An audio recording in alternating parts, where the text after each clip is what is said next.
Vamos lá, moçada, falar sobre mercantilismo.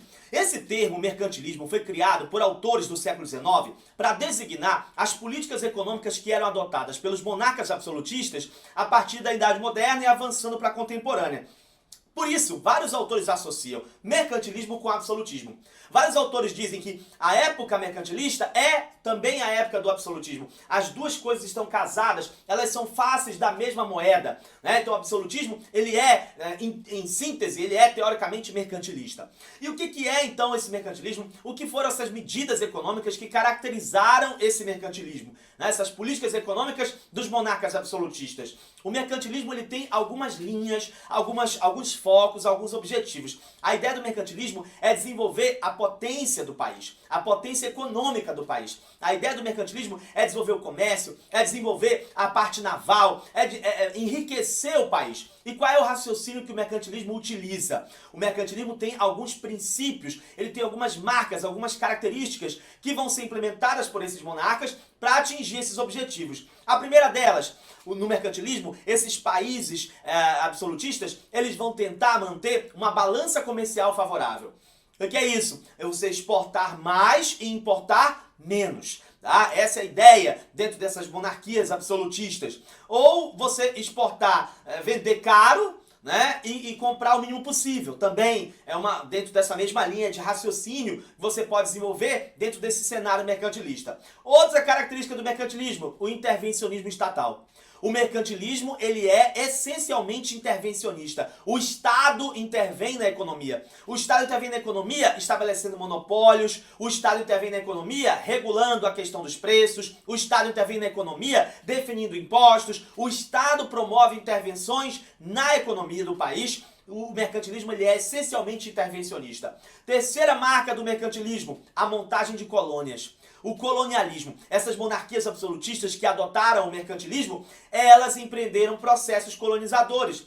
E esses processos colonizadores foram desenvolvidos no sentido de suprir as necessidades e as demandas econômicas da metrópole, do país que estava colonizando. Então a gente vai perceber que nós temos estruturas, né, montagem de sistemas coloniais que vão seguir uma linha, uma lógica que é justamente para atender às demandas da metrópole. Mesmo quando essas colonizações são colonizações de povoamento com uma certa autonomia, como é o caso da América Inglesa, que a gente vai estudar, a gente vai perceber que lá no século XVIII, por exemplo, a Inglaterra vai rever isso, né, e vai apertar de novo o cerco sobre as suas colônias. E vai acabar gerando a independência da América Inglesa. Então, mesmo quando é um processo colonizador marcado pela ênfase do povoamento, ainda assim, a gente tem uma colonização que gira, que gravita em torno da metrópole, em torno das necessidades da metrópole. Então, isso também é uma das marcas fundamentais do mercantilismo. Outra característica importante, o metalismo. A busca por metais preciosos. Né? Havia um raciocínio na época de que quanto mais metais preciosos um país adquirisse, mais rico esse país seria.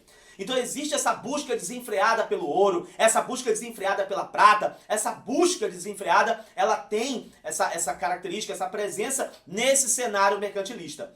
Também dentro do cenário mercantilista, nessa questão da montagem de colônias, uma das marcas fundamentais do mercantilismo é a exclusividade comercial. A exclusividade comercial da metrópole sobre a colônia.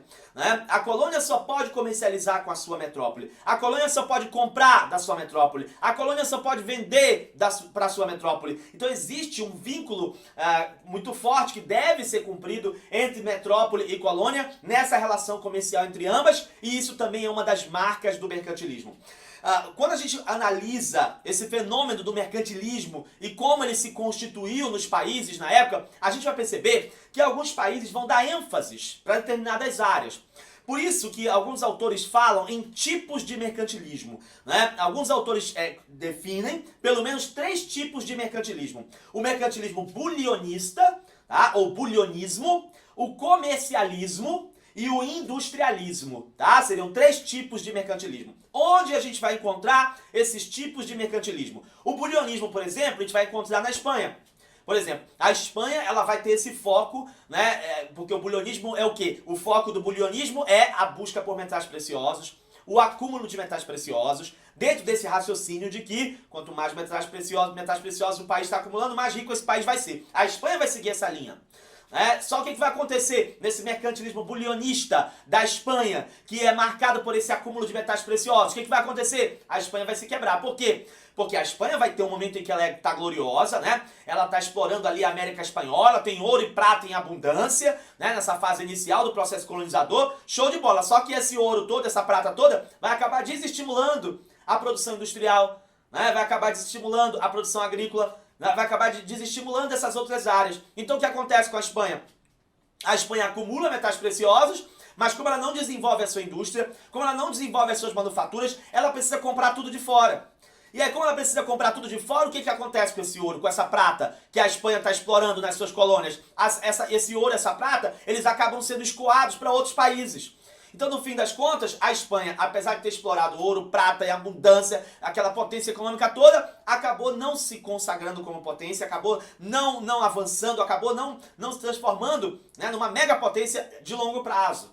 Certo? Pelo contrário, esse ouro acabou se esvaindo, né, nessas relações comerciais que a Espanha desenvolvia com outros países. Então, o que a história provou, e o caso da Espanha provou? Que não adianta só você acumular metais preciosos. Se você for usar esses metais preciosos para ficar comprando os produtos importados, não vai adiantar nada. Né? Então o mercantilismo bulionista, ele teve esses entraves, pelo menos na Espanha. Aí você vai pro comercialismo. O comercialismo, que seria esse segundo tipo de mercantilismo. Onde é que você vai ver isso? Na Inglaterra. A Inglaterra vai desenvolver um mercantilismo comercialista, voltado justamente para esse raciocínio de que quanto menos eu comprar e quanto mais eu vender, melhor. Né? A gente tem relatos e tem registros de autoridades da época que falavam claramente isso. A prosperidade do nosso país está em você trazer uma menor quantidade possível de produtos dos outros países para cá e você vender o máximo que você puder, saindo daqui para lá. Né? Essa é a ideia. Então a Inglaterra foca nisso. A Inglaterra vai investir na sua potência naval, a Inglaterra vai desenvolver o comércio dos seus tecidos, das suas manufaturas têxteis, né? E vai desenvolver uma ampla rede comercial com vários países, também com os seus territórios coloniais, etc. Então a Inglaterra investe nessa questão do comércio. E aí, não por acaso, a indústria cresce na Inglaterra, e junto com a questão da potência naval do país. Ambos estão crescendo juntos. Né? Por quê? Porque o foco é o comercialismo. O foco é o comércio de manufaturas têxteis e expandir esse comércio o máximo possível e comprar o mínimo possível. Né? Vender o máximo possível e comprar o mínimo possível. E aí você tem um outro tipo de... Então esse é o mercantilismo comercialista, que é o da Inglaterra. E aí você tem o tipo de mercantilismo que é industrialista, que é o caso da França. No caso da França, a gente vai ter um ministro lá, que é o Courbet, por isso que o mercantilismo francês também é chamado de colbertismo, ou também chamado de mercantilismo industrialista. E aí o foco na França, qual é a ideia do Courbet? A ideia do Courbet é investir na indústria francesa. A ideia do Courbet é desenvolver essa indústria francesa, para que ela não fique dependente, né, de produtos importados, mas para que ela possa se consolidar internamente e possa conquistar mercado, né, e possa desenvolver também esse processo da balança comercial favorável. Né? Então existe um foco, existe um estímulo nessa área, nessa linha, né, que vai ser muito evidente na concessão, por exemplo, de monopólios que o rei vai dando, né, para determinadas companhias, na criação de companhias, enfim, todo o investimento que você vai ter nessa área, né, para que a França possa cada vez mais conquistar essa autonomia na questão industrial. Então o mercantilismo, ele tem todo esse viés, ele tem todas essas características, ele é uma das marcas fortes desse sistema que a gente convencionou chamar de antigo regime, e aí dentro desse cenário do absolutismo, né? Então essas monarquias absolutistas, elas têm na questão econômica essa característica mercantilista. Beleza, pessoal?